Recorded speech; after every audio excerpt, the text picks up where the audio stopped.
This is CBC Here and Now. Quiet couple days ahead, then watching a system for the weekend. We live in unprecedented times. I'm looking at the markets right now, 107.7. They've dropped $16 a barrel. I've never seen that, not in one day. This recognized gas wizard projects some will be paying more at the pumps tomorrow and more for heating oil too. The good news though, he doesn't think it's going to last. With the cost of heat and fuel going up, a new food bank in the town of St. Albans is expecting to be busy. Even if it is, I just need 3 or 4 more days to get by. Well, we have that for our community members now. I'm Garrett Barry, and I'll bring you that story coming up on Here and Now. Good evening and welcome to Here and Now. I'm Anthony Germain. And I'm Peter Cowan. We begin with what health officials are calling the last scheduled COVID-19 briefing. The province is pushing ahead with dropping all the COVID measures on Monday. After almost 2 years of renewing the public health emergency, the health minister says it's going to end. The chief medical officer of health says it's time. The public health emergency will be lifted and all special measures orders will come to an end, and we will then embark on a new normal. Many thought when this day came that COVID would be over. Unfortunately, COVID is not over. We continue to see circulation of the virus. It has been a tricky and persistent nemesis from the beginning. On many occasions, we thought we were almost out of the woods and COVID threw us another curveball. And here we are 2 years and several variants later. COVID is still with us in the form of a milder illness. And a reminder of that in today's COVID numbers. The last 2 days have seen some of the highest number of positive tests ever, with almost 600 cases announced today and more than 500 yesterday as well. There were also 4 new deaths announced today. But health officials say it doesn't change their plans. The thing they care about is hospitalizations. There are currently 20 people in hospital, and Dr. Fitzgerald says the system can handle more. We think that at the moment where we will end up will be manageable. Certainly, it's difficult to put a number on it because sometimes it depends on the level of care that's needed as well. But I think our system certainly would be able to manage up between 40 and 60 cases, and we would be looking at a few things other than just the actual number of hospitalizations and things like the rate of rise in cases and things like that. We would certainly be watching closely. Now, some people who are more vulnerable to COVID are concerned about dropping all the measures now, leaving them on their own to manage. But Dr. Fitzgerald explained why she can't keep them and reminded people that masking, hand washing, and avoiding crowded spaces are still effective tools at keeping people from getting infected. Our decisions have to be at a population level, and so we have to look at the population in general and certainly the hardships that come with some of these measures being in place. That's not without consequence as well. So, it's time for us with a milder variant, with a highly vaccinated population, to move on to this next stage. But all of those measures that have helped us for the last 2 years will still help in this situation. Now, the next stage includes the fact that the province won't be sending out COVID numbers anymore, but it says it will continue updating numbers online 3 days a week on a more condensed website.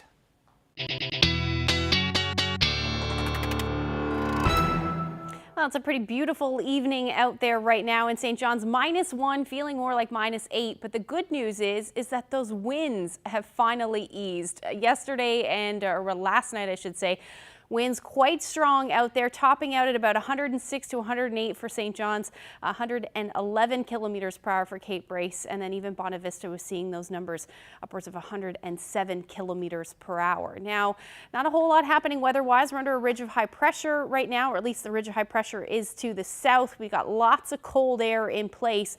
But the winds last night finally moved that ice through the strait there, as you can see, finally opening that up. Now, we are watching the next system that is going to move in as we head into Thursday, or rather into Saturday. It's going to bring in some mild temperatures as we head into Sunday. I'll get into those details, have the full forecast when I come back.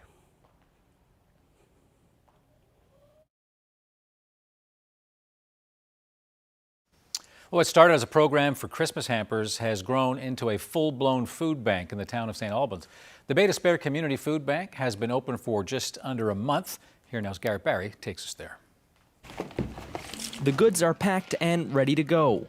This bank has only been open for a few weeks, but their list is already growing. We best suit their allergies, likes, dislikes, and we try to fit their box with those items and try to teach them a little bit about nutrition as well. Out of a Christmas food hamper program comes a permanent year-round service. We found our list each year grew, and we thought, you know, if they're in need at Christmas time, well, of course, they're in need all year round. It doesn't change, your circumstances don't change. It's a feel-good story, neighbors helping neighbors. It's a rewarding thing for me, and it's different. And like I just finished working full-time, so it was rewarding for me to have something to do, and volunteering for this is perfect.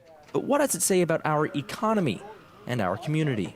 Some stories are sadder, we'll say, than others, and more need than others as well.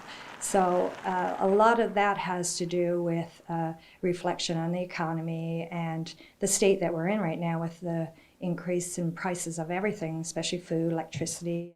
At around 1,200 people, St. Albans is one of the smaller towns in this province to have its own food bank. This new establishment has opened some eyes as to what kind of need exists in rural Newfoundland and Labrador.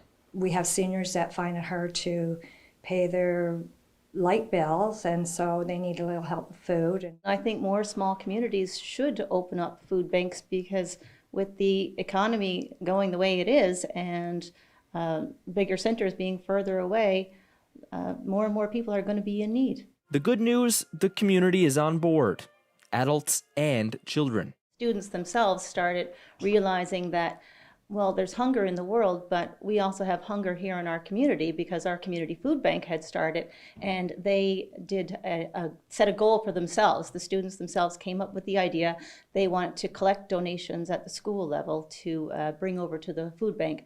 And so they collected for a week. And one day last week, they come over with their trolley and boxes full of food, and they were just beaming. That's a good thing, because as the cost of gas and heat goes up, this new food bank is expecting to be busy. Garrett Barry, CBC News, St. Albans. Well, Garrett, here we go again. Last week, we broke down the cost increase of filling a 5-liter gas can because of the enormous fuel cost increases. And this week, we'll take a look at this. That is a 100-gallon or 375-liter home heating oil tank, smaller than what most people own. Now, to fill that this month cost about $380. Last March, same tank, $250, a whopping $130 increase. Dan McTagg is president of Canadians for Affordable Energy, and he joins me once again. So Dan, you were bang on last week, although the increases came a little faster than we thought. What are we facing now? Well, you're facing an increase, which for gasoline could be as high as 6 cents a liter. And you're facing, as far as diesel is concerned, as much as 14 or 15 cents. Now, there's a big caveat to that, and that's that whether or not the interrupter clause will be used perhaps tomorrow again, rather than waiting for next week. The fact is that the prices are going to go up, at least temporarily. But I have a sneaking suspicion, given what we're seeing on global markets today with oil tanking, gasoline and diesel are also dropping. We may very well see a repeat scenario of last week, which caught me off guard because I completely forgot about the interrupter clause. The numbers were right. It's just that they happened sooner. We're likely to see this thing go in reverse. So let me be clear about that. For the first time in 13 weeks, we're likely to see a reversal in the price of fuel. And so if you're one of those that's just waiting to see what's going to happen, the good news is, the bad news is tomorrow morning prices will go up. But if you wait till Friday or Saturday, if the PUB is true to its formula, we're going to see probably somewhere in the order of about a 12-cent decrease, 10-cent decrease in the price of gasoline. And we could see as much as a 15 to 18-cent decrease in diesel and about an 11-cent decrease in home heating fuel. I'm getting dizzy. I know it's very confusing. I'm getting dizzy here. So increases tomorrow, but some kind of bizarre relief next week? Yeah, I think we're going to see the interrupter clause used again. We live in unprecedented times. We have seen oil today go from $123 a barrel, 123.7. I'm looking at the markets right now, 107.7. They've dropped 16 bucks a barrel. I've never seen that, not in one day. Right. So it goes to show you the volatility, and the volatility is something that the PUB is going to have to spend a bit more time digesting. So while prices may go up tonight, by tomorrow night, they may in fact, or the next may come down. Okay, Dan, we have to stop meeting like this. I say facetiously. Thank you very much. Appreciate that. Good to be here, Anthony. Cheers. Well, an update today on the province's plan to create more affordable and accessible daycare. The Premier and Education Minister say the province is on track to offer daycare that costs $10 a day by January 2023. Tom Osborne also announced a pre-kindergarten pilot project, which will begin later this year. By September of this year, we will launch a pre-K pilot program for 4-year-olds with locations throughout the province. This pilot will include hundreds of new spaces this year, and by 2025-26 will be approximately 3,100 spaces in pre-K. Now, the province is also aiming to increase the percentage of fully certified early childhood educators working in the sector to at least 60%. These changes come after the federal government promised $347 million last July for early learning and childcare in Newfoundland and Labrador. It really will bring to reality an affordable system for parents, as many have already said, so parents can work and go to school and further their lives. It's a critical part of what they need in support in order to do this. But best of all, it will result in regulated childcare for every child that needs it.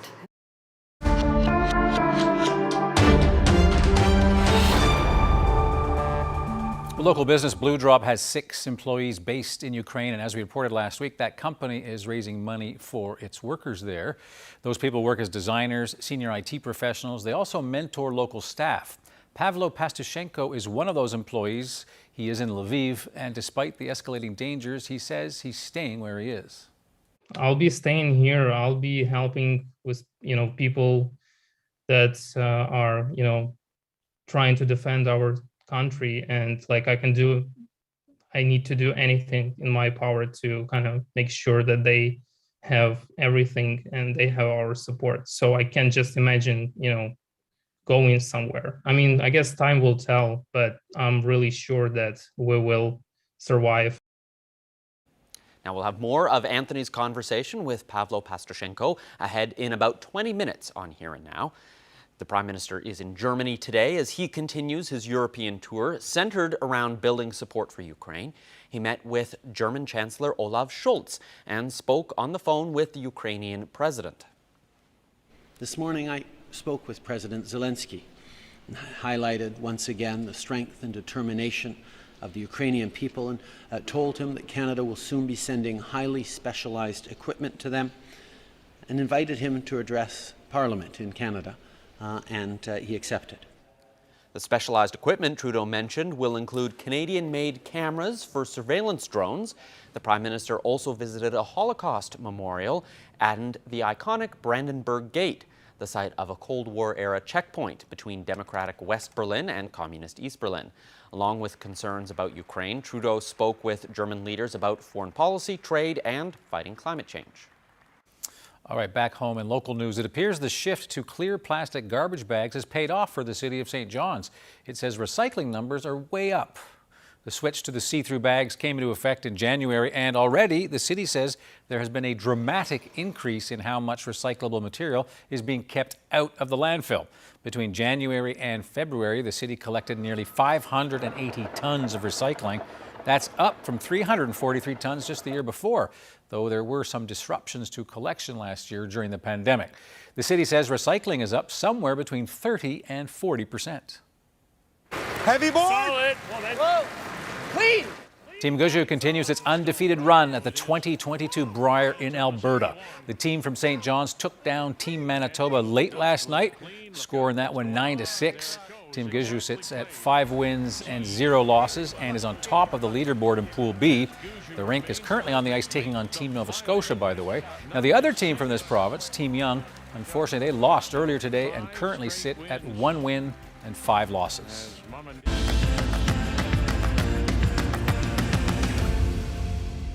Well, what a moment for an artist who's originally from Wabush. Angela Hardy's work was recently part of an exhibit at the Carrousel du Louvre in Paris. Yes, that Louvre. Not too shabby. Hardy's back home now, helping to care for her mother. And as you're about to hear, their shared love of painting has actually become a form of therapy. Yep, our video producer Daryl Din brings you that story.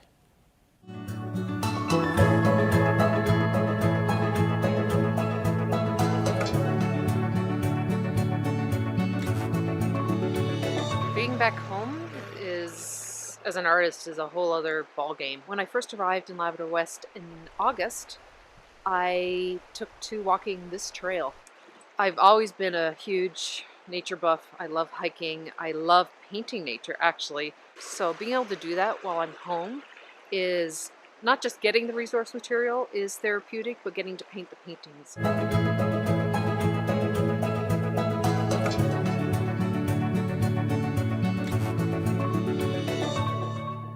My dad all went out of their way to make sure that I got whatever art education I needed here in Labrador West, which was very limited at the time. Even the resources.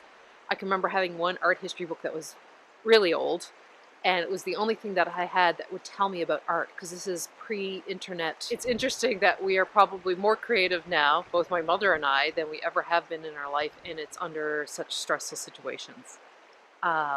Because I go every night to the hospital and actually create art projects with her every single night. Because even in her stage of Alzheimer's, her creativity is still the one thing that is dominant in her place in which gives her peace and calm. My mom was a young teenager. Her father knew how much she loved art and actually arranged. Mary Pratt had just come to Newfoundland with her husband, and she actually got to do art lessons with Mary Pratt. And that's always been a source of pride for her. So my mom was, I guess in her heart, has always been an artist. She put her paints away when I was a young girl to raise her family. My brother was born, I was adopted. She made the decision to put her paints away. The Salon National des Beaux-Arts in Paris. It's going on probably close to a 200-year-old institution now at this point. It is, historically, it was the place where all of the great artists, great masters, they needed to actually be juried and accepted into their salon show in order to literally become anything. So what I decided to do was to only, that I had no right to continue with any other woman's story unless I painted myself first, and what I felt was my struggle. My struggle was seeing myself in any light of strength or what I would consider genuine beauty. Not necessarily physically, but overall. And I think every woman has the right to see that in themselves. So I paint myself as Venus. Based on that, as long as I did another painting that was of the same genre, vein, I was accepted into the salon. So the salon is a huge deal in that it happens once a year. It is an international juried exhibition that happens over several days. And it is actually held in the same complex as the Louvre. It's held in the Carrousel du Louvre. You can say that you stood in the same pathway, the same shoes, the same direction as people like Manet, Monet, Courbet, all of the greats. These are paths that they had to take in order to mark their career, and I got to set foot in that. It was a very monumental occasion to be able to do that, and it was something that was never on my radar, but because one friend believed in me, I got to do that. I mean, it was something I would never have thought to do. One of the most interesting things that came out of the pandemic is how much everybody leaned into the creative realm. It's like when their lives got put on hold from the wheel that is turning society, and that came to a grinding halt, and all they were left with was themselves. It's like they realized what they needed was creativity. Because I have to embrace every single moment I have with my mom right now, because with Alzheimer's and because it was very rapid onset, I could turn around next week and that component of her brain could be gone. It could be dead. And that means every moment I get to have with her right now, and whatever capacity she has, is very, very important to hold on to. If you're withholding creativity from your life, you're also having a life unlived. And my mom tried to embrace creativity so much, and that part of her has helped her live what many have as an unlived life. And I feel an obligation now to help people be able to try and see that and have that.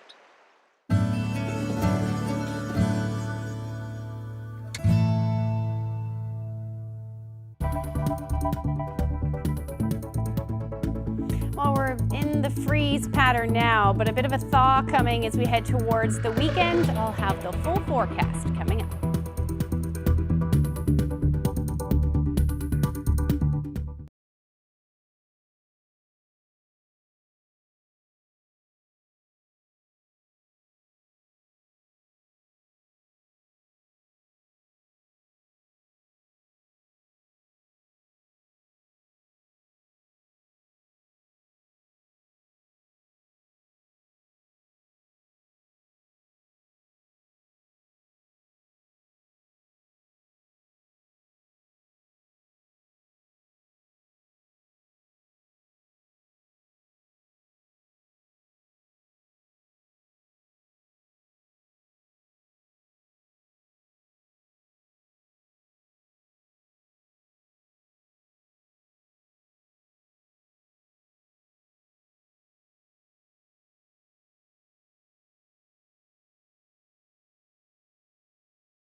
This weather update is brought to you by the Healthcare Foundation Home Lottery. Order tickets now at hcfhomelottery.ca.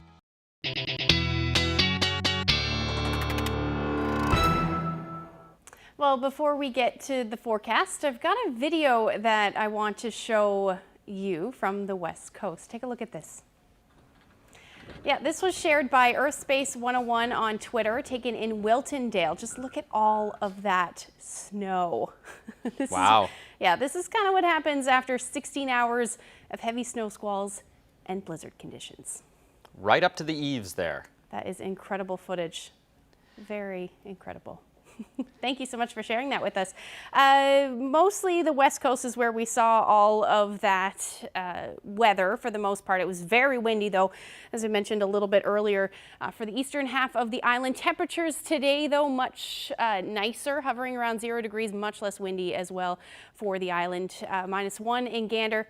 -5 in Corner Brook was a daytime high, and then those temperatures up across Labrador into the minus single digits as well. Cartwright hovering around -4 and -10 in Makkovik today. So not a whole lot happening as far as weather goes. We actually saw plenty of sunshine today. A little bit of a disturbance going to track south of us tonight, and that is bringing some cloud cover along with it.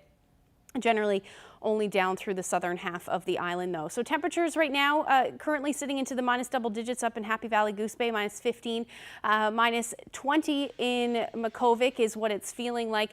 And then we've got those temperatures across the island. If you're planning on heading out enjoying some of the nice weather, it's feeling more like -10 in St. John. So you're definitely going to want to bundle up as you head out the door tonight. Temperatures are going to continue to drop as we head through the night tonight. It is going to be fairly chilly, -12 in Gander tonight. Winds will ease, though. That's the good news, finally. And then Corner Brook, you're looking at temperature around -10 through the overnight tonight. Southwest winds between 20 or around 20 kilometers per hour. Otherwise, another chilly night for Nain, down to -22. Lab City, you're only going down to -9 tonight, and you're going to see the chance of some flurries as we head through the overnight tonight, thanks to a little bit of a disturbance, a little front that's moving through. So that's going to be the story really overnight tonight, even as you head towards central. Not a whole lot happening across the island, just some increasing cloud as we get towards the early morning hours. Left those winds there for you to show you there's not a whole lot of wind as we head through the day tomorrow. Now, we are going to see clouds on the increase. It will be a bit unsettled. More than likely going to see a few flurries right across the board. Now, the West Coast flurries will be a lot more numerous through the day, and then up across Labrador as well. You're still looking at that chance of flurries through a good chunk of the afternoon, and then even more so as we get back into some of that onshore flurry activity for the West Coast tomorrow evening. Temperatures will start to cool down, and then the winds will start to ramp up as well. So you're looking at about 40 to 50 kilometer per hour winds through the afternoon on Thursday. Other than that, not really a whole lot happening. Going to keep that sky cloudy with the chance of flurries. Shouldn't accumulate too much, definitely less than a couple of centimeters, but the winds will be out of the southwest, around 20 kilometers per hour for a good chunk of the afternoon. As you head towards Clarenville, Bonavista, pretty much the exact same forecast. Into central, you may see some sunshine at times, and then the chance of a few scattered flurries through the day. Temperature generally hovering between 0 and 1 into the afternoon, maybe a little cooler for Twillingate, but the bulk of the flurry activity should stay to the west coast. Southwest, you may see a few flurries in the morning and then some sunshine as the afternoon rolls through, but those winds will be out of the southwest between 30 to 50 kilometers per hour. Towards the northern peninsula, you're looking at your temperatures into the minus single digits, winds out of the southwest between 20 to 30 kilometers per hour, and then lots of gray skies, the story across Labrador, and about -5 for Lab City. So we are in for a quiet couple of days, but as we head into Sunday, Saturday night into Sunday, it does look like another wind event is shaping up. A good chunk of the island in southeastern Labrador, this is early, but showing between 80 to 100 kilometers per hour, even more so as we head into Sunday evening. We could see many areas seeing those gusts between 100 to 120 kilometers per hour. We'll talk about a little bit more detail when I come back. Hearing such a wonderful initiative from the whole from Blue Drop and the whole Newfoundland business community trying to raise these funds, I mean, this is heartwarming. Helping effort during a horrific time. Local businesses are raising money to help him and his fellow Ukrainians. Why he says for now he's staying in war-torn Ukraine.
Moving civilians out of harm's way continues to be the key challenge in Ukraine. Officials say localized ceasefires have opened up evacuation corridors out of several besieged cities.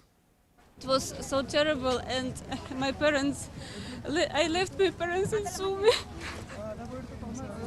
I hope I will see them another time.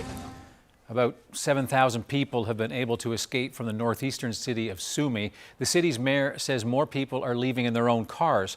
Thousands have fled the devastated city of Irpin on the outskirts of the capital. Most are being forced to leave through the ruins of a bombed bridge. But Russian forces continue to attack civilian targets. A children's hospital in Mariupol was hit. It suffered extensive damage, and the number of casualties is unknown. That city has been without power, water, and heat for almost 2 weeks. Well, Pavlo Pastashenko has connections with the firm Blue Drop here in St. John's, and he joins us now from Lviv, Ukraine, near the Polish border, 550 kilometers west of the capital, Kiev. Pavlo, thank you for joining us. Thank you, Anthony. Maybe to start off, can you describe where you are? What is the city of Lviv like, and what's your life like right now? Like you said, Lviv is located in the western side of Ukraine, western part of Ukraine. It's relatively safe here to compare to the other parts, especially the like our capital, Kyiv, and like central Ukraine. Nothing happening like right now in Lviv at the moment, thankfully. Like Lviv is sort of like a humanitarian hub, I would say, of Ukraine right now. Basically, all the people that coming from the war-affected cities just come here looking for help. What's it like being in this sanctuary when, you know, obviously Ukraine is still free? You have a good broadcasting system keeping you informed as to what's going on with this war that the Russians have started when they invaded your country. What's it like being in this sanctuary when all of this is going on around you? Like after 2 weeks of all that, it's still strange. It's still a strange feeling. Obviously, we don't have, you know, airstrikes or anything like in my city, but I mean, you can feel like the tension, you know, between people, like just regular people walking the streets of Lviv. You can feel the tension that people kind of, you know, expecting that, are afraid of that it's gonna, you know, get closer to us. How about with respect to, obviously we're connected tonight, with respect to water and food, are the conditions in your city better than elsewhere? Yeah, I mean, we have running water, like, you know, you can get food, like even some of the cafes are still open, because we're kind of trying to, you know, keep our smaller businesses, you know, working. Like some of the food you can find like in the supermarkets, just because, you know, the demand is so high, so many people coming into Lviv. I mean, just people grabbing, you know, the most important stuff. But yeah, I mean, they're supplying it as quickly as possible. So yeah, that it's not bad. Now, I know as an IT guy, you have connections to the firm Blue Drop here in St. John's. As you may know, some companies in and around St. John's and across Newfoundland and Labrador are trying to raise funds for humanitarian aid for Ukraine. What are your links? What are your links here, and what do you make about what the business community is trying to do? I'm working with Blue Drop for like over 3 years. They contacted us, you know, they needed, you know, they had a major project going on, and they needed some help from our developers and from me as a UX designer. I mean, hearing such a wonderful initiative from, you know, the whole, from Blue Drop and the whole Newfoundland business community trying to raise these funds. I mean, this is heartwarming, and realizing that, I mean, I'm really thankful for that. This is a really needed thing for us. Well, I know, having spoken to some of the Blue Drop people here in St. John's, they're very concerned about you, and they're thinking about you. I'm wondering, even though you've described this kind of peaceful resting place from the storm of war in your country, have you made any plans about, you know, if you actually have to leave the country? Do you have an escape plan? I don't have a specific plan. I'm not planning to escape. It's my home. I can't even you know, plan stuff like that. I mean, sure, there's a Poland right next to Ukraine, but I'll be staying here. I'll be helping with, people that are, trying to defend our country. And I need to do anything in my power to kind of make sure that they have everything and they have our support. So I can just imagine, going somewhere. I mean, I guess time will tell, but I'm really sure that we will survive and nothing like that will happen. All right. Well, obviously, who knows what's going to happen? It's the chaos of war. And I appreciate you finding the time to actually speak with us tonight. And good luck to you and your family. Thank you very much. Thank you, Anthony. Now, more than 2 million people have left Ukraine because of the fighting, but they're not the only ones fleeing because of the war. Trainloads of Russians have been heading for Finland. The ground route through the Finnish capital, Helsinki, is one of the few options left now that dozens of countries have closed their airspace to Russian planes. The CBC's Salima Shivji has the story. This is the departures and arrivals area of Helsinki's busy central train station. And over here is Platform 9. This is where the high-speed train from St. Petersburg arrives twice a day. Basically, it's a train reserved just for Russians and Finns. And coming from the east, it has been packed full for the past week. Barely a seat available. So much so that the train company is working to add another back and forth. It's mostly Russian nationals, of course, coming this way, basically worried as conditions tighten in Russia, as the modes of departure narrow, and as uncertainty reigns. Compare that to the trains leaving Helsinki to head to Russia. Those are about 20 to 30% full, so a pretty big difference between the two directions. The bus station here in Helsinki is also very busy. A lot of buses arriving from St. Petersburg. I spoke with Dmitry, a young PhD student who was at home in Russia working until he finally decided to change his plans and make his way back to Paris. It was an easy choice for me, but I guess for other people it's not as easy, especially given the prices of plane tickets. So to plan for the next several weeks, obviously it's quite a volatile situation, so no one knows what's going to happen. A difficult decision for many. I spoke to another young student who told me she was having panic attacks back in St. Petersburg, so filled with worry she didn't know what to do. Now she doesn't know what will happen in the coming weeks and when or if she will go back to Russia. Salima Shivji, CBC News, Helsinki.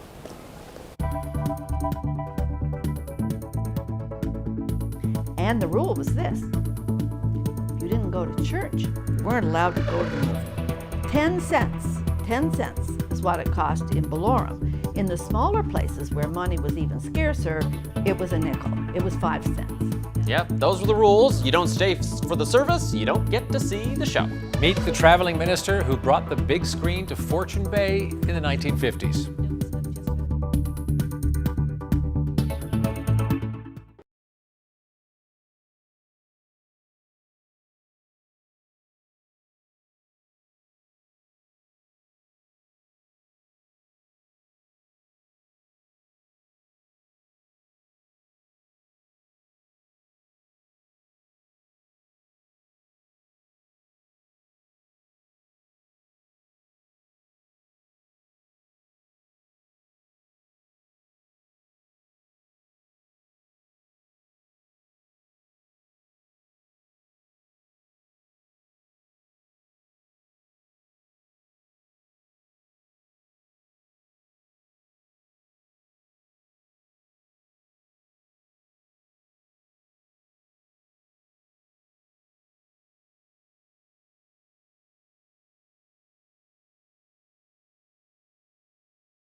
We're about to step back in time to Outport, Newfoundland in the 1950s. This is a story about a movie-loving minister who brought Hollywood to Fortune Bay, this at a time before communities there even had electricity. As the CBC's Lindsay Bird tells us, it was thanks to a costly investment that soon paid off. This 16mm film projector carries with it the history of how Hollywood movies met Outport, Newfoundland. It's about 72 years old, and it's lived at the Rooms for decades now. But long ago, it belonged to a movie-addicted Anglican minister. My name is Elizabeth Batstone, but my given name when I was born was Bradbrook, and my father was the Reverend Sidney Bradbrook. People, when they hear the word minister, people have a visual in their mind already of somebody who's very serious, and that's just the opposite of what my father was. One of his most lasting, I'm going to say, addictions, he only had one, and that was the movies. Sidney Bradbrook played amateur movie critic in his diaries.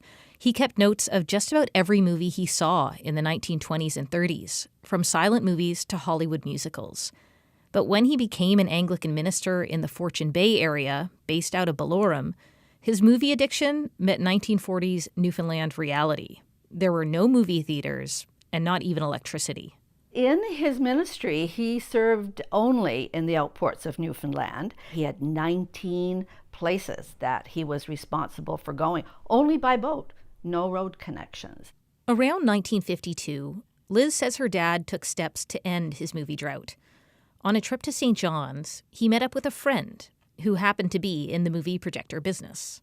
My name is Andy Jones. My dad was Michael Jones. So what Dad did was he would go, get on a boat and go from outport to outport. He would bring a projector with him. It was called the Victor projector. Michael Jones would make a sales pitch to the local priest or minister to let him show one movie in the parish hall with the church keeping the proceeds, and if they wanted afterwards, they could buy a projector. People would just come out of the woodwork from everywhere to see a movie. They'd never seen a movie before.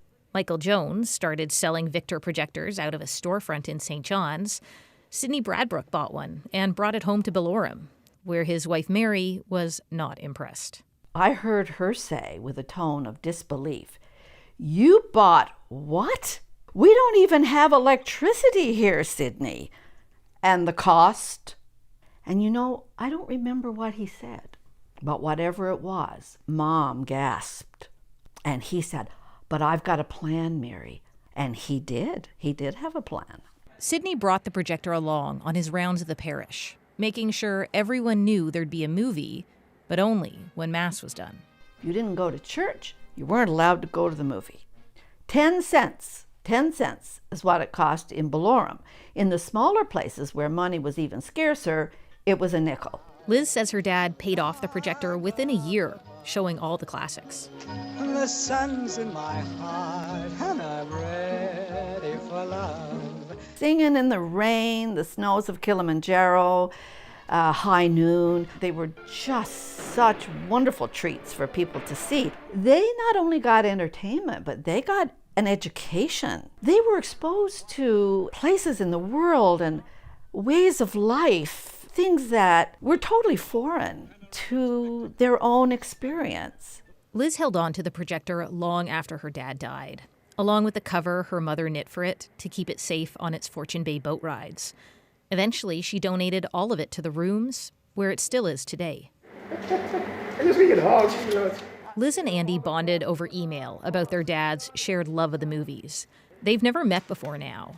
Liz came home to St. John's to visit family, and the two decided to get together at the Rooms, fire up her dad's projector, and bring a little bit of Outport history and family memories back to life. The grand big trees, they play with the wind.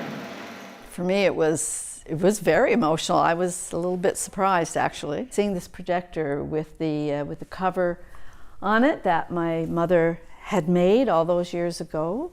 And I also felt very emotional to do this with Andy. His father, my father, they cooked up this insane scheme, and it was It was really special to do that together. You know, people buy something nowadays and it only lasts 10 years. And this machine started up, like it's 70 years old. And it was obviously well taken care of by Reverend Bradbrook and was serviced. It wasn't mollycoddled, I can tell you. It was all over the place in the Fortune Bay area. So Liz is using her dad's diaries to write a book, with the story of the projector taking up one chapter. It's a book she hopes could become a movie one day, a fitting tribute to a man who shared his love of the movies with Outport, Newfoundland.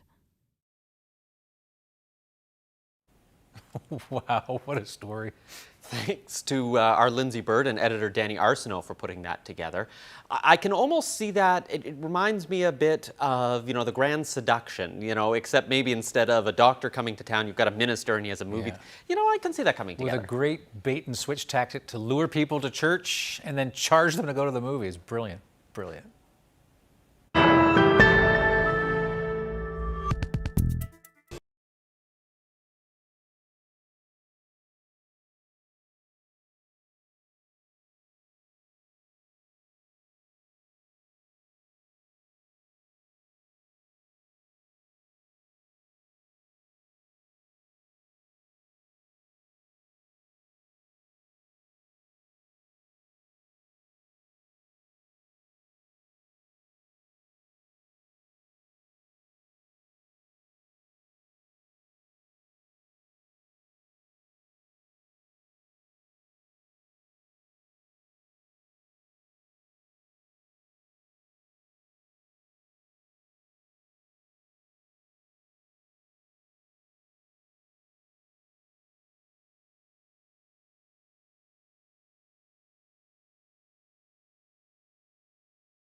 Through the COVID-19 briefings, Dr. Janice Fitzgerald has become a very familiar face.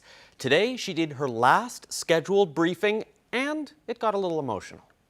I want to thank the people of the province. Public health lives in the community. It lives in the day-to-day decisions and actions that each of us make.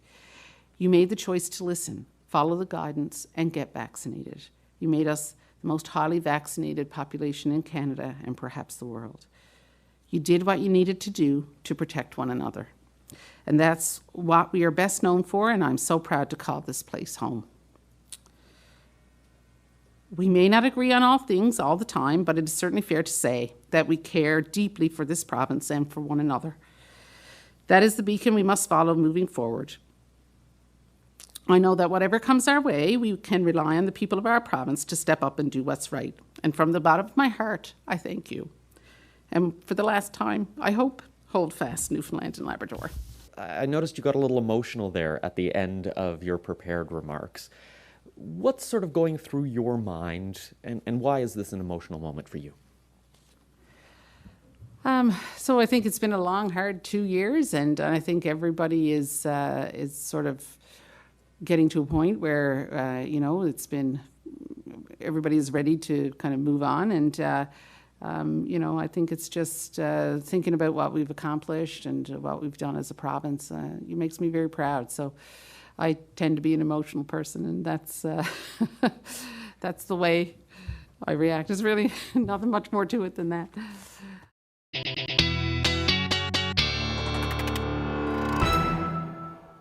So Ashley, I want to wish you a happy birthday. Thank you very much. Appreciate that. Yeah, no, it's, and you even laid in a little bit of birthday sunshine for all the rest of us. So thank you for that present. The only thing I ever hope for is sunshine on my birthday. Being in March, you never really know what you're going to get. Yeah, but we got sunshine today. Unfortunately, it came with lots of wind, but I guess the good news is that wind is going to blow itself bye-bye. It is, until the weekend, anyway. And then it's back. And then it's back.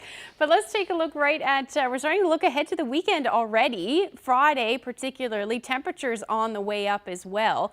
As we head through the afternoon, look at those temperatures between 0, 3, 5 degrees into the afternoon with a mix of sun and cloud through the day. And then for Labrador, you're looking at your temperatures into the minus single digits for most, and then the west and the north looking at those temperatures around minus 15 through the day. And then we turn our attention to the rest of the weekend. System's going to start to get organized and affect a good chunk of the eastern portion of North America as we head through Friday evening, eventually into Saturday morning as this nor'easter starts to get itself together. Going to be a pretty significant storm in some cases with lots of snow for portions of the Atlantic provinces. And then as we head into Saturday evening, we're going to start to see that snow on the increase. So the first half of Saturday is actually going to be fairly nice. Some sunshine. Clouds will be on the increase. Looks like it should start to snow. Definitely going to start to snow up across Labrador, and then the temperatures start to warm up. So by the time we get into Sunday morning, all of that precipitation has changed over to rain, which looks like it will be fairly heavy at times. We could see upwards of 30+ millimeters in some cases, particularly the south coast and parts of the west coast as well. And then some snow up across Labrador as well. Track of the system looks like portions of southeastern Labrador will actually see a transition through very briefly, but to potentially some either mixing or over to rain altogether. And then as we head into Sunday evening, that's when those winds really pick up. I showed you that a little bit earlier. We could be seeing gusts right across the board between 100 to 120 kilometers per hour. So definitely going to see some blizzard conditions for coastal areas of Labrador as we head into Sunday evening. By Monday, that's gone, and we should actually see those winds ease through the day. Saturday's temperatures will start to warm up around 3 to 4 degrees, cool up across Labrador. But then as we head into Sunday, that's when we'll really see that warm up. So up to about 10 degrees in St. John's, it looks like by Monday dropping back down below 0 and -3. For central Newfoundland, you're looking at a similar warm up. We may crack 10, 11 degrees through the afternoon. And then by Monday back down to -6. Similar forecast for western Newfoundland. However, flurries will be the story for you and your temperature around -5. Now for eastern Labrador, temperatures will be in the minus single digits. Again, likely some blizzard conditions. Windy for western Labrador, but not quite as much snow as we head through Sunday. So just wanted to share this photo. A great shot. Frost-covered trees in New Harbour. Pamela shared that great shot with us. If you have any weather photos that you would like to share with us, send them to nlphotos@cbc.ca. So symmetrical. Yeah, is that hoarfrost there? It probably is. Yeah, I can't tell whether it's snow or frost, but more than likely hoarfrost. Looks pretty thick. It's always very pretty. Symmetrical image almost. Beautiful. I love when we get shots like that. Winter, sunrises, sunsets. Thank you, They're Pamela. all beautiful.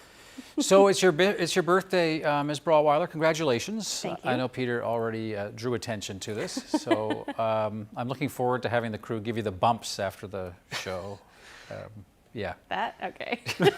It's a pandemic. We're still 2 meters of distance here, Anthony. Very far apart, yeah. All right, I know it's an age thing, but yeah, it's a form of child abuse that used to be legal when I was a kid. I don't think we're allowed to do it anymore. Now Yeah, I know what it's you're sort of talking we lift you up and yeah. Gotcha. You know you're old when your co-host doesn't know what the heck you're talking about.